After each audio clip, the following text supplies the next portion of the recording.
Hi everybody. We're going to pick up on page 118 of Wonder. Part 3, Summer. You are beautiful no matter what they say. Words can't bring you down. You are beautiful in every single way. Yes, words can't bring you down. From Christina Aguilera's song, Beautiful. Weird kids. Some kids have actually come out and asked me why I hang out with the freak so much. These are kids that don't even know him well. If they knew him, they wouldn't call him that. Because he's a nice kid, I always answer, and don't call him that. You're a saint, Summer, Ximena Chin said to me the other day. I couldn't do what you're doing. It's not a big deal, I answered her truthfully. Did Mr. Tushman ask you to be friends with him? Charlotte Cody asked. No, I'm friends with him because I want to be friends with him, I answered. Who knew that my sitting with August Pullman at lunch would be such a big deal? People acted like it was the strangest thing in the world. It's weird how weird kids can be. I sat with him that first day because I felt sorry for him. That's all. Here he was, this strange-looking kid in a brand new school. No one was talking to him. Everyone was staring at him. All the girls at my table were whispering about him. He wasn't the only new kid at Beecher Prep, but he was the only one everyone was talking about. Julian had nicknamed him the Zombie Kid, and that's what everyone was calling him. Did you see the Zombie Kid yet? Stuff like that gets around fast. And August knew it. It's hard enough being the new kid even when you have a normal face. Imagine having his face. So I just went over and sat with him. Not a biggie. I wish people would stop trying to turn into something major. He's just a kid. The weirdest looking kid I've ever seen, yes. But just a kid. The plague. I do admit August's face takes some getting used to. I've been sitting with him for 2 weeks now, and let's just say he's not the neatest eater in the world. But other than that, he's pretty nice. I should also say that I don't really feel sorry for him anymore. That might have been what made me sit down with him in the first place, but it's not why I kept sitting down with him. I kept sitting down with him because he is fun. One of the things I'm not loving about this year is how a lot of the kids are acting like they're too grown up to play things anymore. All they want to do is hang out and talk at recess. And all they talk about now is who likes who and who is cute and who isn't cute. August doesn't bother about that stuff. He likes to play Foursquare at recess, which I love to play too. It was actually because I was playing Foursquare with August that I found out about the plague.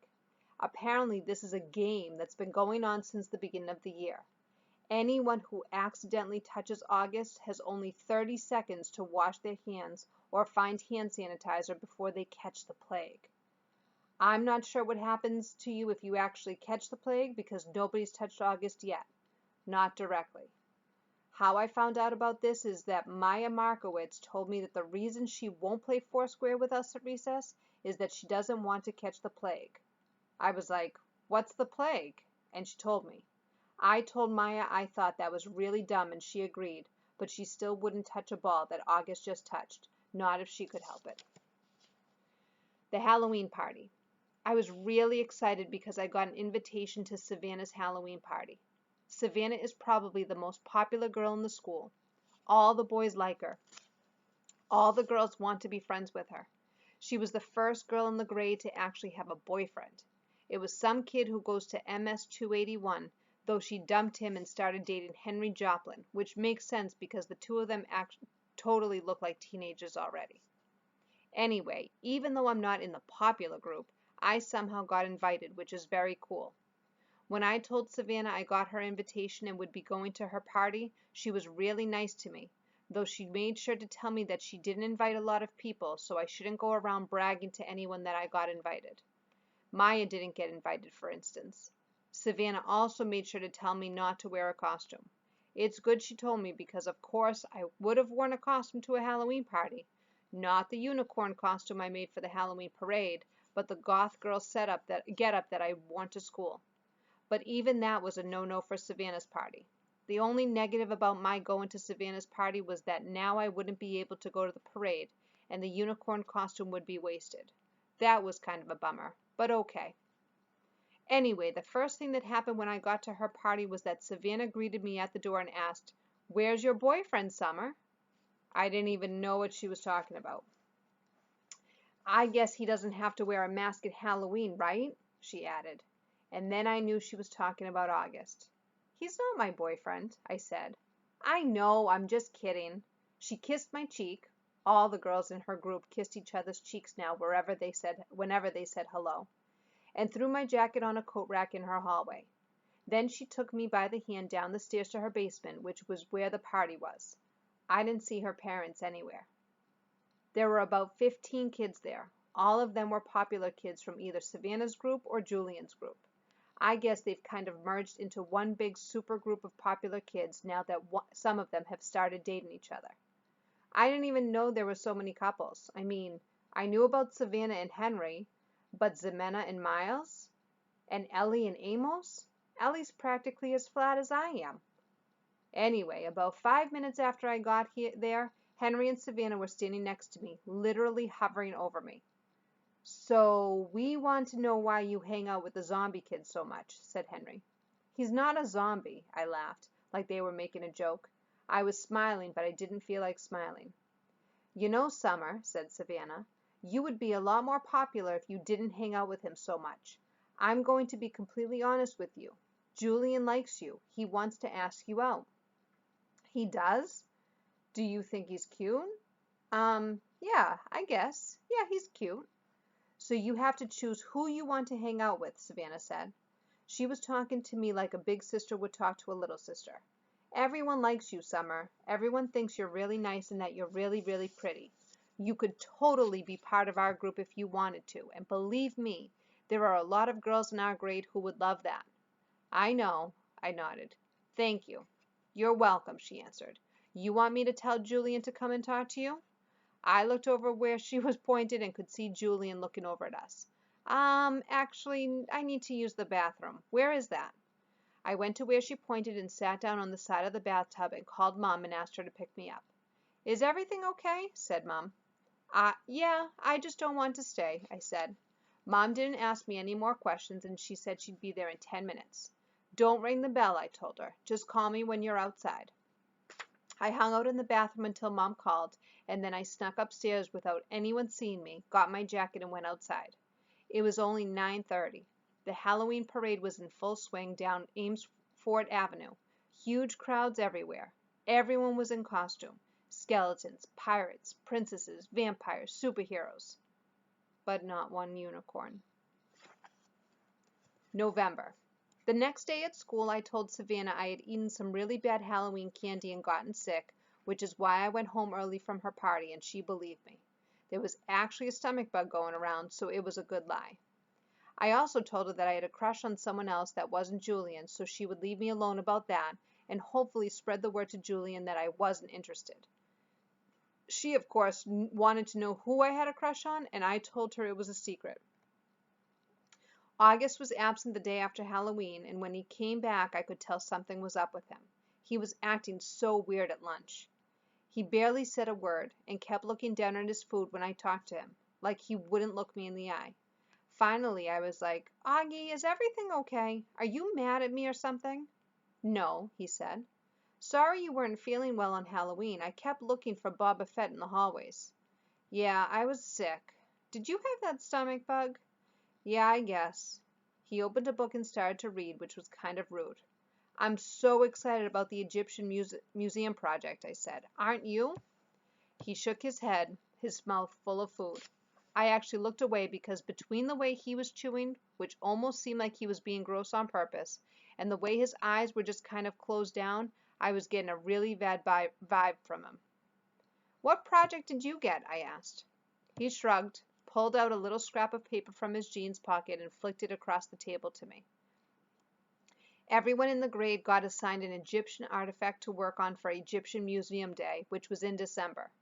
The teachers wrote all the assignments down on tiny scraps of paper, which they put into a fishbowl, and then all us kids in the grade took turns picking the papers out of the fishbowl in assembly.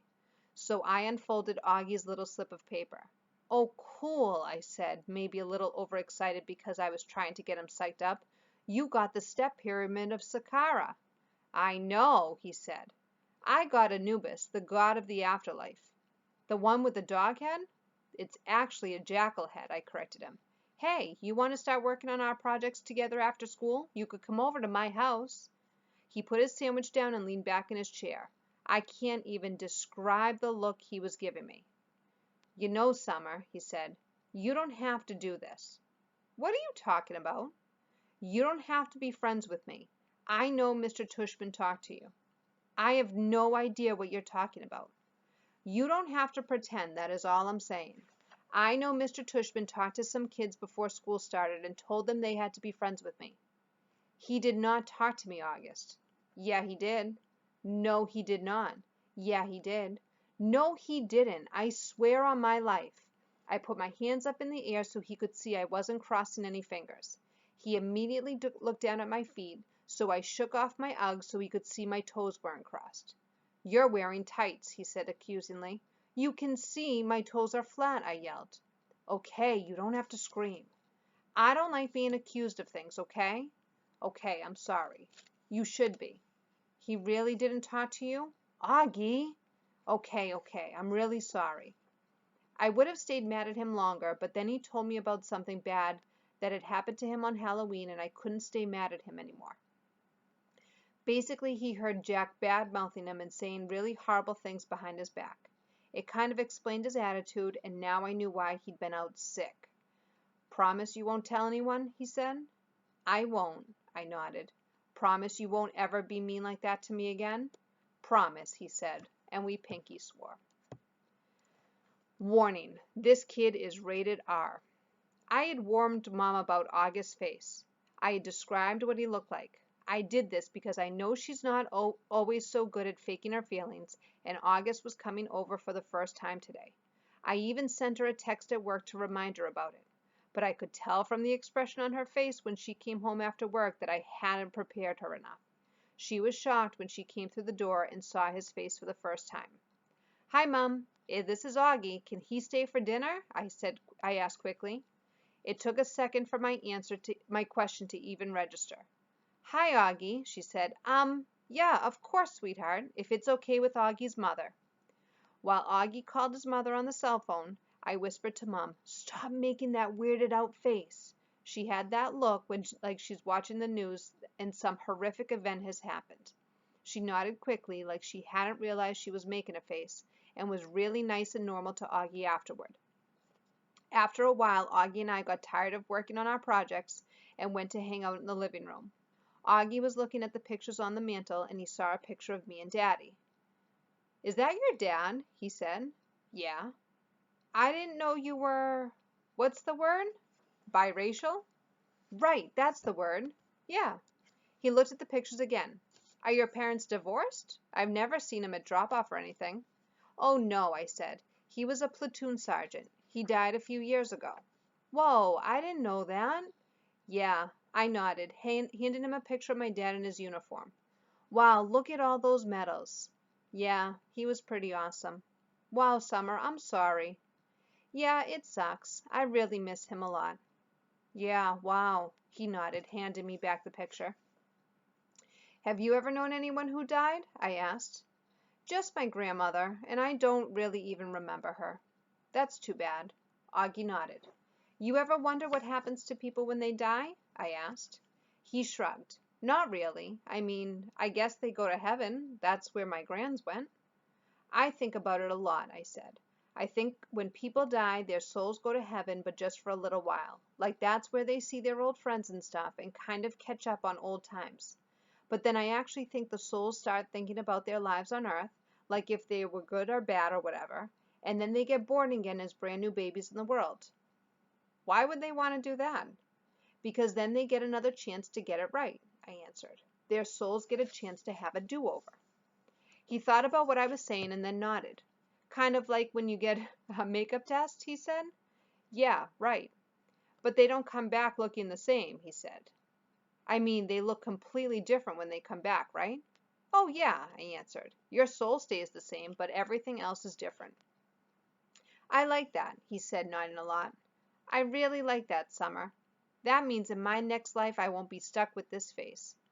He pointed to his face when he said that and batted his eyes, which made me laugh. I guess not, I shrugged. Hey, I might even be handsome, he said, smiling. That would be so awesome, wouldn't it? I could come back and be this good-looking dude and be super buff and super tall. I laughed again. He was such a good sport about himself. That's one of the things I like most about Augie. Hey, Augie, can I ask you a question? Yeah, he said, like he knew exactly what I wanted to ask. I hesitated. I've been wanting to ask him this for a while, but I've always lost the guts to ask. What? He said. You want to know what's wrong with my face? Yeah, I guess, if it's okay for me to ask. He shrugged. I was so relieved that he didn't seem mad or sad. Yeah, it's no big deal, he said casually. The main thing I have is this thing called mandibulofacial dysostosis, which took me forever to learn how to pronounce, by the way. But I also have this other syndrome that I can't even pronounce. And these things kind of just morph together into one big super thing, which is so rare they don't even have a name for it. I mean, I don't want to brag or anything, but I'm actually considered something of a medical wonder, you know. He smiled. That was a joke, he said. You can laugh. I smiled and shook my head. You're funny, Augie, I said. Yes, I am, he said proudly. I am cool beans. The Egyptian Tomb. Over the next month, August and I hung out a lot after school, either at his house or my house. August's parents even invited Mom and me over for dinner a couple of times. I overheard them talking about fixing Mom up on a blind date with August's Uncle Ben. On the day of the Egyptian Museum exhibit, we were all really excited and kind of giddy. It had snowed the day before, not as much as it had snowed over the Thanksgiving break, but still, snow is snow. The gym was turned into a giant museum with everyone's Egyptian artifact displayed on a table with a little caption card explaining what the thing was. Most of the artifacts were really great, but I have to say I really think mine and August were the best. My sculpture of Anubis looked pretty real, and I had even used real gold paint on it. And August had made a step pyramid out of sugar cubes. It was 2 feet high and 2 feet long, and he had sprayed and painted the cubes with this kind of fake sand paint or something. It looked so awesome. We all dressed up in Egyptian costumes. Some of the kids were Indiana Jones type archaeologists. Some of them dressed up like pharaohs. August and I dressed up like mummies. Our faces were covered except for 2 little holes for the eyes and 1 little hole for the mouth. When the parents showed up, they all lined up in the hallway in front of the gym. Then we were told we could go get our parents, and each kid got to take his or her parent on a flashlight tour through the dark gym. August and I took our moms around together. We stopped at each exhibit, explaining what it was, talking in whispers, answering questions. Since it was dark, we used our flashlights to illuminate the artifacts while we were talking. Sometimes, for dramatic effect, we would hold the flashlights under our chins while we were explaining something in detail. It was so much fun hearing all these whispers in the dark, seeing all the lights zigzagging around the room. At one point, I went over to get a drink at the water fountain. I had to take the mummy wrap off my face. Hey, Summer, said Jack, who came over to talk to me. He was dressed like the man from The Mummy. Cool costume. Thanks. Is the other mummy August? Yeah. Hey, do you know why August is mad at me? Uh-huh, I nodded. Can you tell me? No. He nodded. He seemed bummed. I told him I wouldn't tell you, I explained. It's so weird, he said. I have no idea why he's mad at me all of a sudden. None. Can you at least give me a hint? I looked over at where August was across the room, talking to our moms. I wasn't about to break my solid oath that I wouldn't tell anyone about what he overheard at Halloween, but I felt bad for Jack. Bleeding scream, I whispered in his ear, and then walked away. And we will pick up with part 4 next time. Bye.